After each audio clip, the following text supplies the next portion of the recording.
Richard. I'm Debbie. And we are Richby's Life Adventures. I've been through heartaches, I've been to heaven. I've done my best and my worst, learned my lessons. No matter how hard my life would treat me, I'd always get right back up, never worry. Cause I got a million reasons to keep holding on. Yeah, I got all that it takes to win and overcome what I got. Hello, welcome to our channel, Richby's Life's Adventures. Now, the other week you saw us do the shower tray and the dreaded shower tray crack. We fitted that, put the shower waste connection in.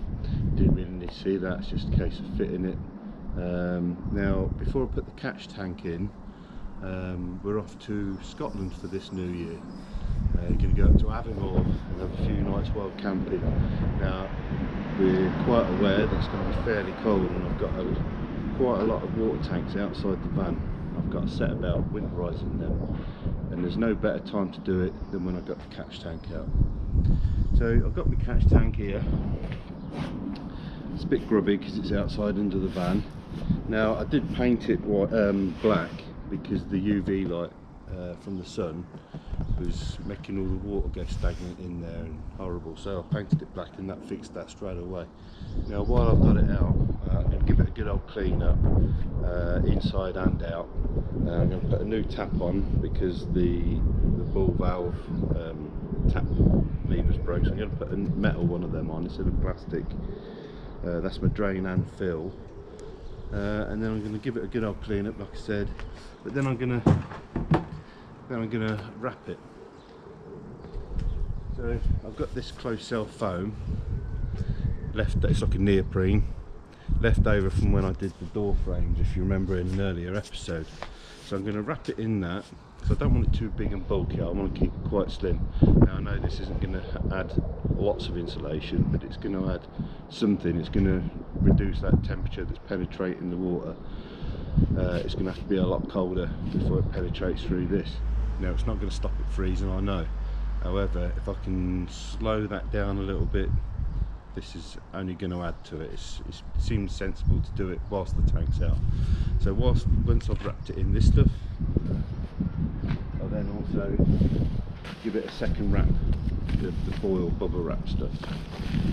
Again, it's probably not going to add much, but the way I see it is anything will help.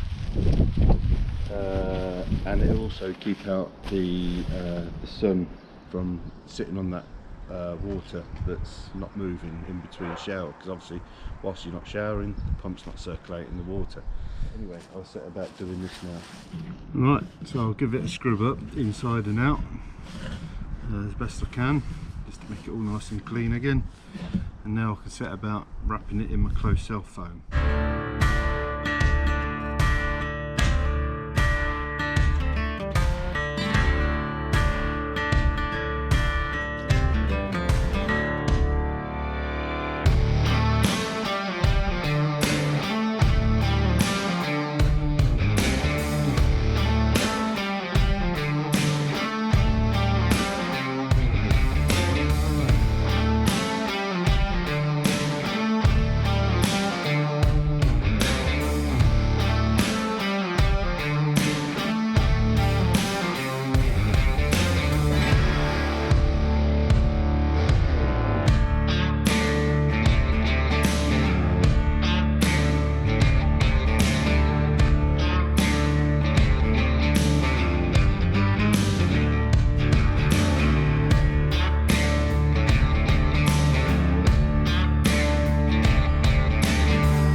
have it.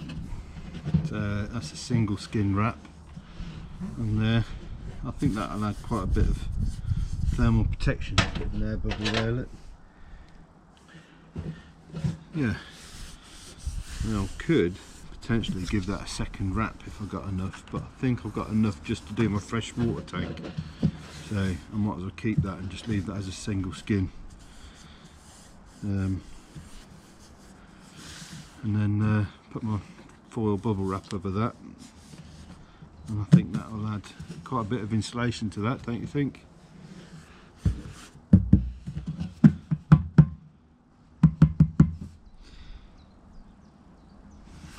Made it all nice and dark in there as well, so the sun doesn't attack the water in there. I think that would be quite good. Nice and dark in there. Right, next thing now is to wrap it in the foil bubble wrap.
Go, all foil wrapped, close cell foamed.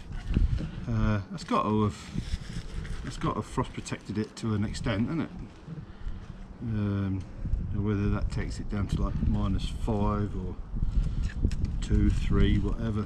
It's just got to have helped a little bit, hasn't it? And I'm going to do the same on my freshwater tank at some point in the future. But I've also got another plan with my freshwater tank to heat it. Off the exhaust for the night heater, because that's wasted heat, so I might as well blow onto the freshwater tank or create like a heat exchanger where it keeps that from freezing, and then my freshwater tank shouldn't freeze and this shouldn't freeze, hopefully, when we go to Scotland. So what I'm going to do now is I've got my foil tape. I'm going to go around and do all the corners and then band it, probably cover the whole thing, I don't know, but I'll band it in the middle as well, each way, and round all the edges, just to help seal it all in. So that's what I'll get on doing now.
sorry, GoPro's just gone flat. So I've got it wrapped up with some foil tape around all the edges and corners, a couple of wraps around it.